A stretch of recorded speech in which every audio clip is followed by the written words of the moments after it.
Hey guys, welcome to the future of content management system in enterprises in the Voice Global.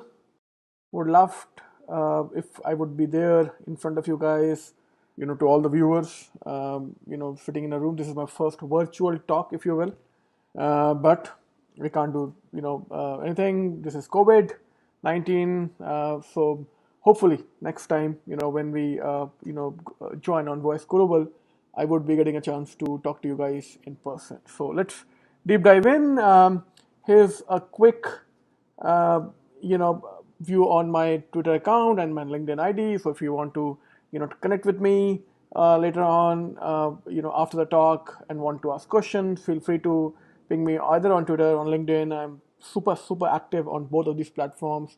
And if you want to check the slides later on for your reference, you can go to this link bit.ly/gmishra. It's the same handle everywhere, Twitter, LinkedIn, and on the slides, and check out the slides as well.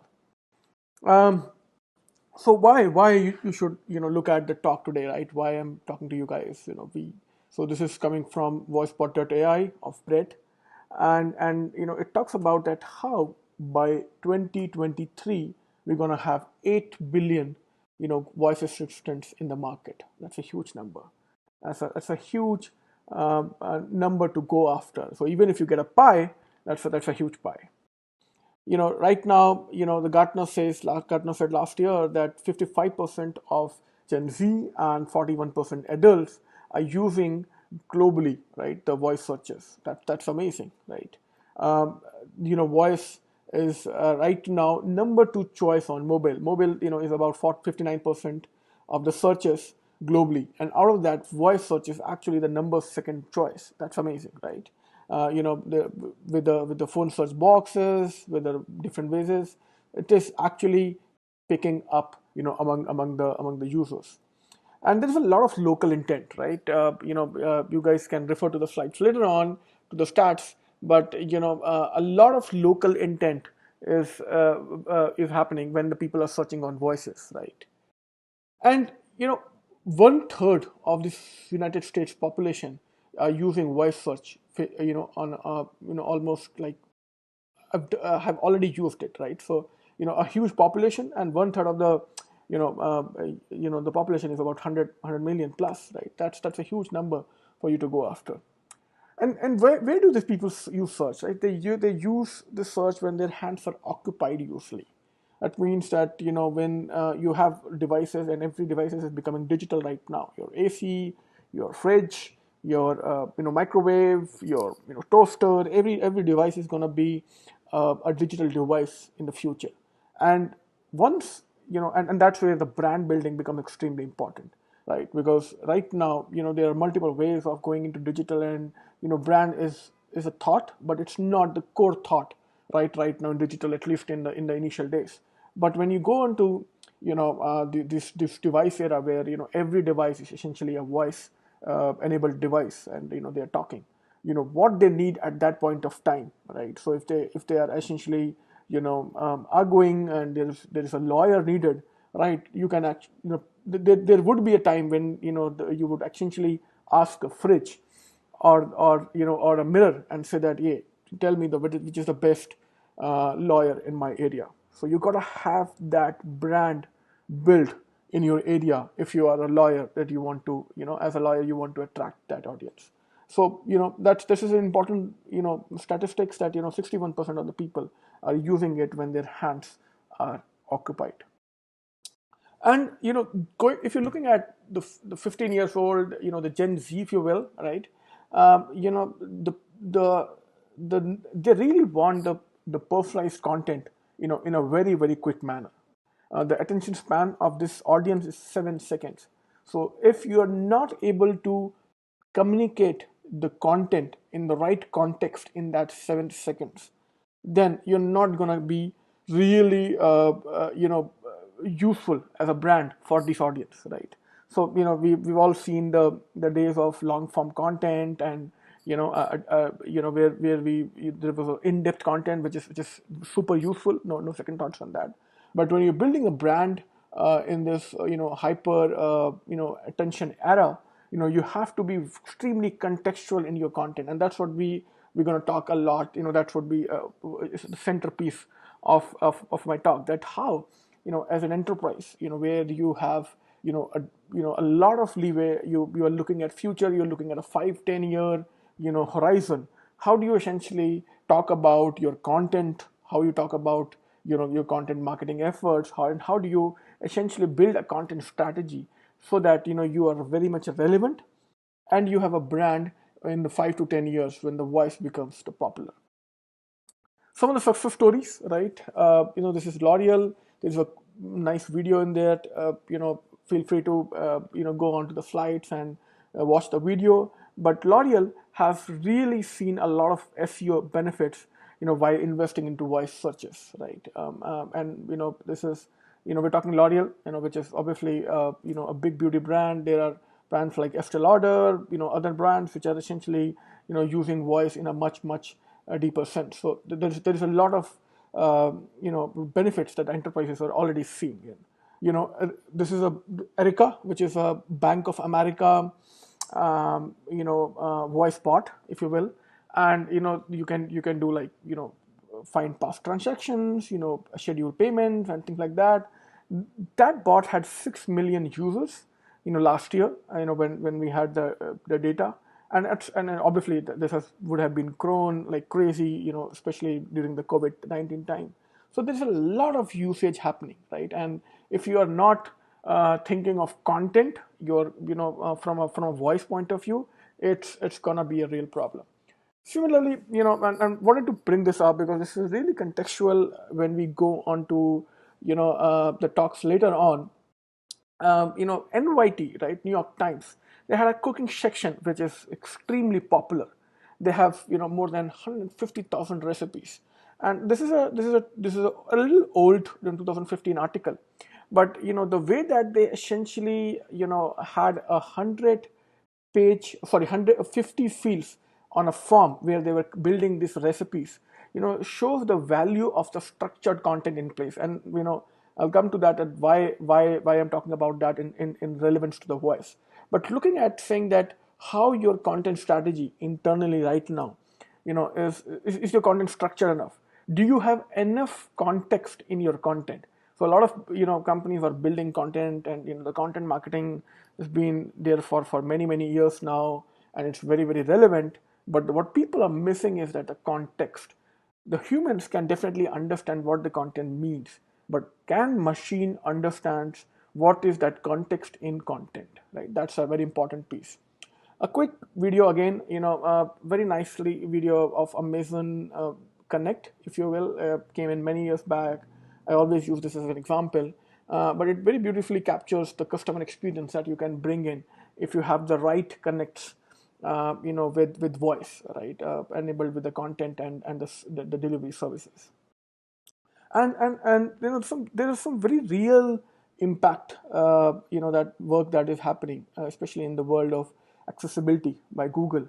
Project Euphonia is a very I mean, in my mind, it's someone who would be working on this would be sleeping very well in the night, right? It's a very high impact work, that's essentially coming in via voice. So it's definitely, you should look at this video once you refer to the slides, or just Google about Euphonia, Project Euphonia.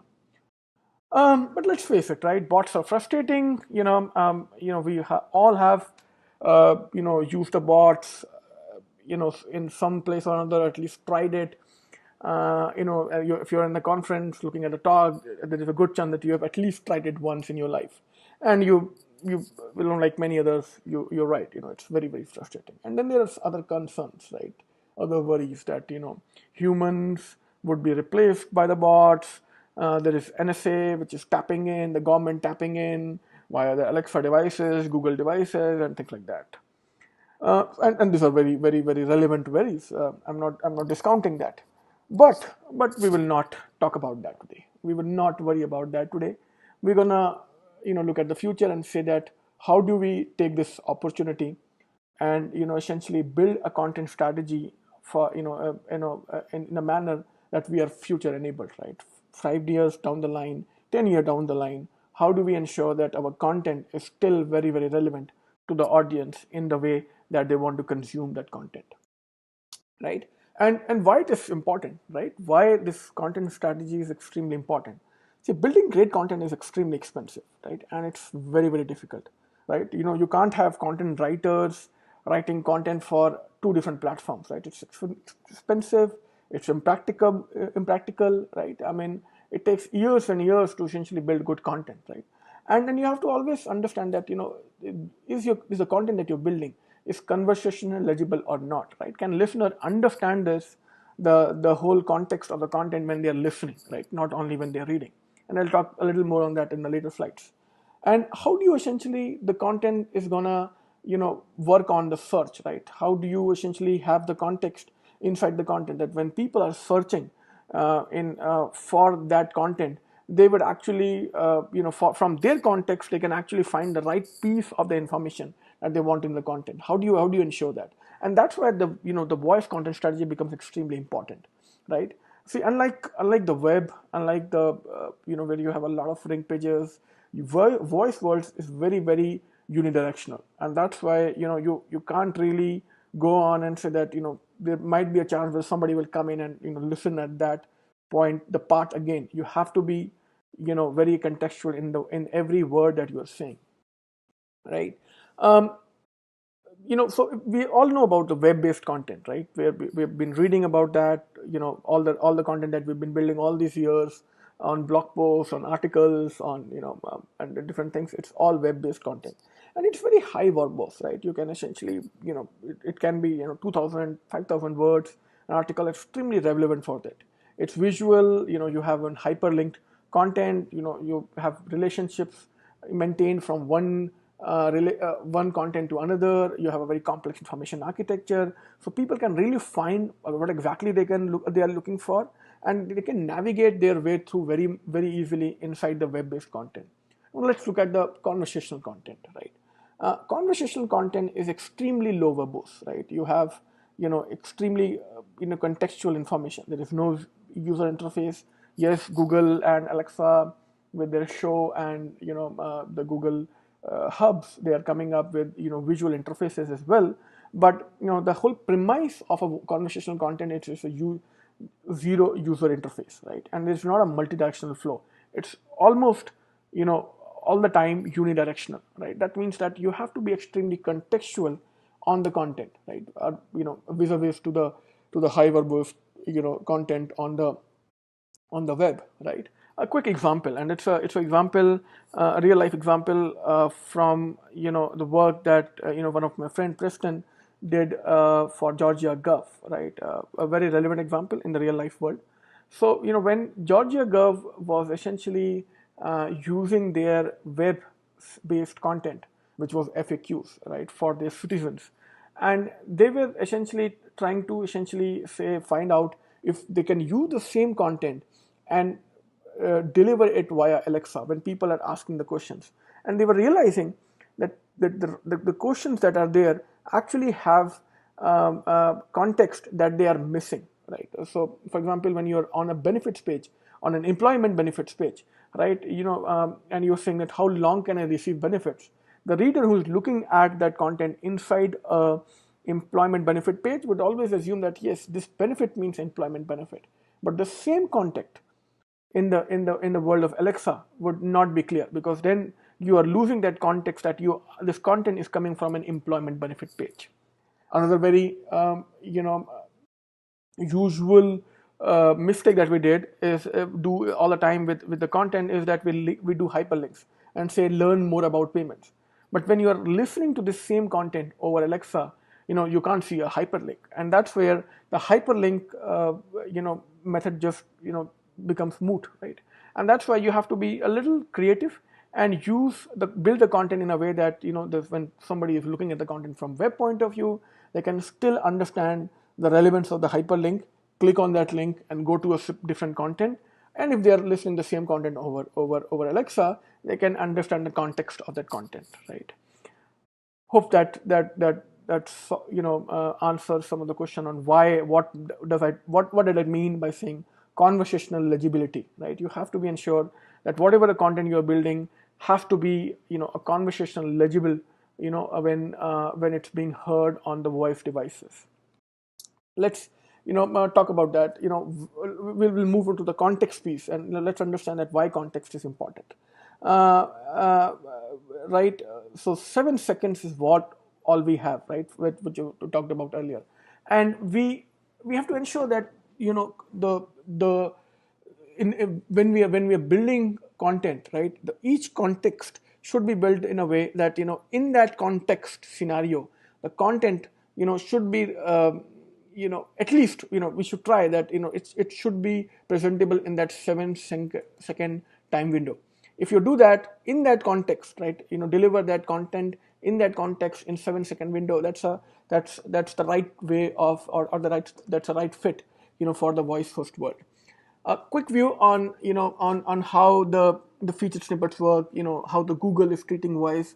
I'm sure, most of you would have seen that, all the time when you're doing, natural language searches.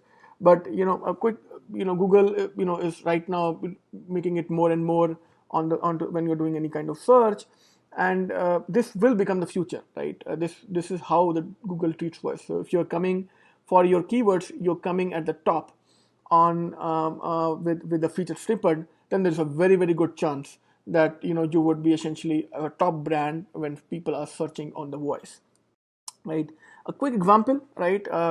It did a normal keyword search, on YouTube SEO, and with that, you'll see that if you do that, it would be same with you.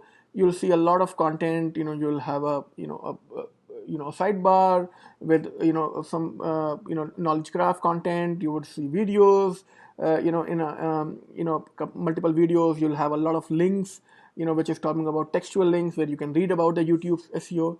But once you use the same intent keyword, right, YouTube SEO, and essentially search it via a natural language search intent, right? For example, rather than saying YouTube SEO, you can say, how do I rank my YouTube videos, which is, same intent, if you will, right? Google actually gives you a very, very different result.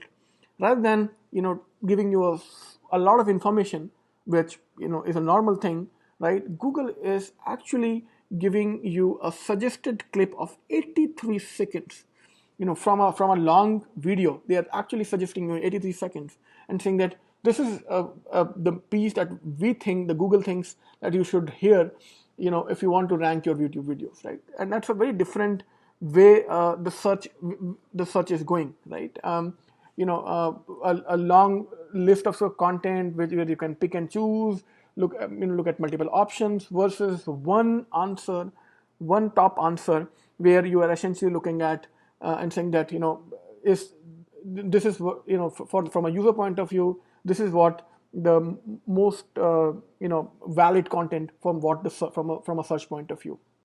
And that's where the brand building comes in, right? So when do we move in for, in the world where, there's a lot of natural language searches are happening, which is the search that is happening on the voice. If you're not there on the top, if you're not relevant, if you're not number one, and you're not able to, in this case, for example, there, the suggested clip is 83 seconds. So if you're not giving that contextual content in a very, very short time, you're not going to be the top brand, right? And you're going to be, losing a lot of your, marketing money, if in this, when the world catches up and you're not ranking up. Moving on, so what do you do, right? So, today, right, if you have to take some very tactical, next steps, what do you do, right? So, optimize for long tail keywords, right? Natural languages, right? 3 to 5 words more, right? Use, question phrases, right? Optimize content for who, where, how. Look at schema for, I know the marketers have been talking about schema for so many years, but it's never been so relevant as it is today. Use schema, make your content structured as much as possible. That's the reason I talked about, the New York Times cooking, section in the start, because New York is now milking money. New York Times was milking money because they invested in schemas of recipes 5 years back, right? And they essentially became a vertical search engine for cooking recipes, right? So find out the area, the business that you are in, and in that business, try to make sure that you can become a vertical search engine. So make your content structured so that it is very, very relevant from a search point of view, right? Also optimize local pages, right? Have location data tagged within the content, right? And whatever we have seen with Google Duplex and other places, once you go into the voice world, the and that's it's very relevant to the restaurants today. It will become relevant for the other businesses in the future as well. The phone number becomes the most important CTA, right? And it's actually the only CTA, if you will, if you think in the voice world. In the voice, there is no click here and submit a form, right? Yes, there is one way where brands are essentially trying out where the Google or the Alexa captures the information and shares the same information with the brands. But going future, the CTA would be the most prominent CTA would be a phone number, right? So ensure that you have a working phone number, and when you're building your Google business information and other places, when you're putting your information about your business, you have a valid working phone number always there in all the business information, the structured data. I'll not go deep into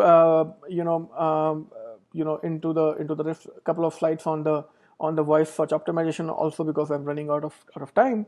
But you can refer to the slides. But if you want to rank on the Google snippets, right, the featured content, if you will, and you're looking at saying that what do I do in the voice search optimization, they're very much similar.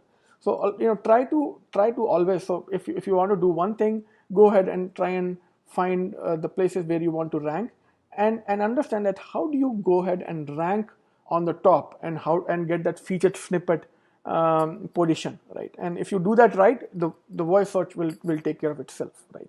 So if you want to do one tactical thing today, do that, right? And there are a few couple of slides on what are the best things to do if you're looking at ranking on this featured snippets.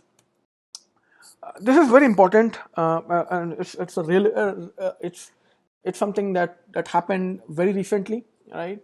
So right now Google announced that if you have a structured content schema on your website, and they've picked up few 4 or 5 ones on the top: news, recipes, FAQs, podcast, how to's. So if you have one of these 5 schemas on your website, there is a very, very good chance that the Google will actually pull the data from this structured schema on your website, on all these 5 schemas, and essentially create a Google action for your brand. And that's very, very important, because what would mean is that Google will not wait for you to come in and essentially build a Google action, but they will go on, and every site which has these schemas built in and implemented their content in the schemas, Google will pull in and essentially create Google action automatically. And the next time a consumer is coming in and asking question to a Google Home, or a Google Hub, right, or a Google Assistant on your mobile phone, it's a very good chance that the people who did this, the people who implemented these schemas, would rank for that question. And if you're so that means that if you're not implemented schema for your brand, go ahead and do it right now. There's never been a better time. Again, a quick example, a how-to schema, and while recipes, news, podcast, is always not something that is produced by all kind of businesses, but how-to is, I believe, and FAQs, I believe, is something that every brand does, right? So because when you are and the marketers are in business of communicating to the consumers on how to essentially use their products, and what are the business benefits the product brings in, right? So FAQs, frequently asked questions, and how to schemas are a must have for any business out there. right? And this is, also what Google mentioned, that they're going to use it for building Google Actions automatically. So if you don't have these two schemas at least right now implemented, go ahead and do it, right? Even if you're not looking at news, recipes, and podcasts, but how to's and facts, it's a gold mine. It's a gold mine. Let's, take the gold when there's a gold rush. Um, I already talked about the FAQ schemas. Here's a quick view on how the schemas, work. Pretty structured, pretty standard JSON format for a content, right? And most of your FAQs would fit very much, and have given an example of Booking.com implementing a FAQ schema, and how essentially that's answering a question for the readers, over an assistant. So if Booking.com is doing it and you're not doing it, then there's you got to think of that. And then there is a new kid on the block, Speakable Schema. The So this is right now only open for the publishers, in the industry, but I believe this is gonna become a de facto standard for Google to pick up the content for where they want to put it, and it works very, very easy. You essentially put in the keyword where you want to rank in the voice, in the title, and then in the description content, you essentially put in the content that you want the voice world to essentially speak on, right? So it's very relevant right now from a publisher point of view, because if there is a story, and it's a long story of 4,000 words, which from a writer perspective it makes sense. But if you want to give a summary for the voice world, for the voice ecosystem, you can essentially put in the query in the title and a summary content inside the @ content XPath, right, for the speakable schema. But really make sure that your content is structured enough for the speakable schema. Doesn't matter what kind of a content you are building, but you make sure that the content is at least structured enough, even if you are not implementing speakable schema today, so that once the speakable schema becomes more relevant in the future, you can go back and implement the speakable schema for your rest of the content as well. Something that we tried, I come from the Drupal industry, and we build a lot of content management systems for a lot of enterprises, globally, and we did quick some things, right? So see how, as as as soon as you go into a little natural language search, Google always throws a very contextual answers to you. For example, when it's DrupalCon, it will give you the right dates. When it's Florida Drupal Camp, I was doing the same talk on the Florida Drupal Camp. It told me February 21st. When it's Drupal 7 end of the life, it will tell you the right date, November 2021. And I was testing this out with one of my friends. He asked me, hey, do you think that every answer can be asked on Google? And we were standing in Florida Technical College, and I said, okay, what do you think? What is the one question that is coming in your mind? And he said, okay, what is the average tuition fees right here in the Florida Technical College? And we did that experiment right there. We asked Google Assistant, what is the average tuition fees at Florida Technical College was? And the answer came out 29,838, which was actually accurate, right? So yes, it's not future anymore, right? Google is actually looking at finding structure from the content, whether you are not implementing the structured schemas, or you are implementing structured schemas. But if you do implement the schemas, you're gonna help Google rank you better, right? So if you worry about your brand, if you worry about your rankings, if you worry about your marketing dollars being spent in the content that you're building, ensure that you help Google do their job, right? And help you rank in the right natural language searches. Um, this is something that we were doing with one of the clients. They're in energy business, well known, and it's a open data, right? But if you're using any Ahref SEO tool, right, a very popular SEO tool, in the ecosystem, you can actually find out questions that are being asked on the website. Now this can be coming on web, mobile, doesn't matter. It's not necessarily coming on the voice, but there's a good chance that it might be coming from the voice as well. But you can see that it's not that there's the traffic, and this is almost a year old, so obviously this would have been increased. But there is a lot of searches. For example, what are the advantages of solar energy, right? Which is what are the advantages of geothermal energy? What are the advantages and disadvantages of nuclear energy, right? So actually people were searching for it and landing on Centrica website, right? And it's a very relevant search. So are you actually having building content for that or not? Do you have the structured content for that or not? So it's a very important question to ask. As I'm ending the talk, I'm going to talk a little two things. I did not dwell a lot into the technology today, which usually is my centerpiece of the talk. But if you want to understand and find out, apart from building a very robust content management system, where do you essentially bring in your technology spend next, right?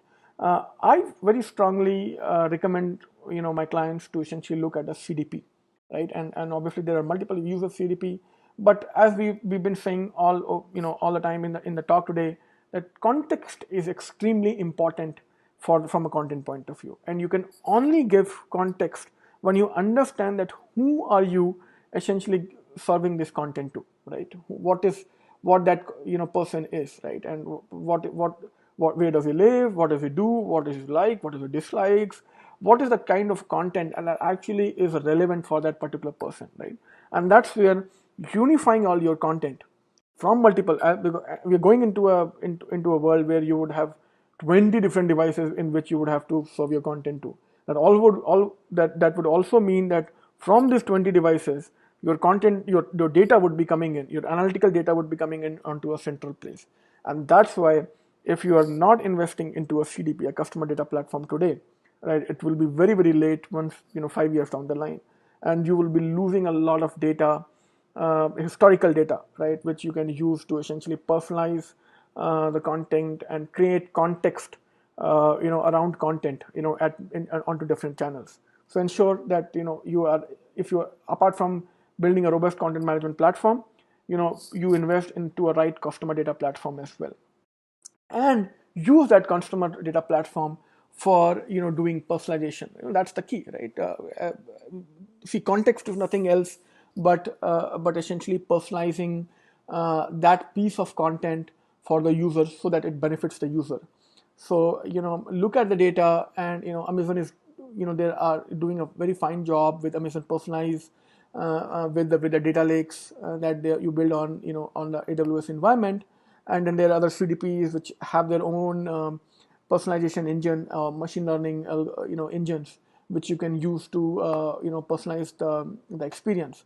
But that's the key. So ensure that you are investing into a personalization engine plus customer data platform, which is unifying your data into your central place, and then using the data to give contextual experience to the users coming in. And at the same time, ensure when you're building your content, build enough context within your content so that you can use the customer data to create contextual experiences for your consumers.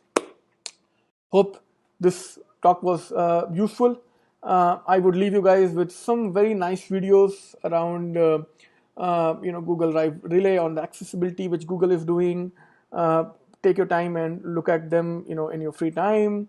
I'm sure it would really touch your heart and find how nice, what a nice work a lot of players in this market is doing around accessibility, which is very close to my heart. And if you have any questions after the talk, and if you want to connect me, these are my Twitter IDs, G Mishra, my Twitter handle.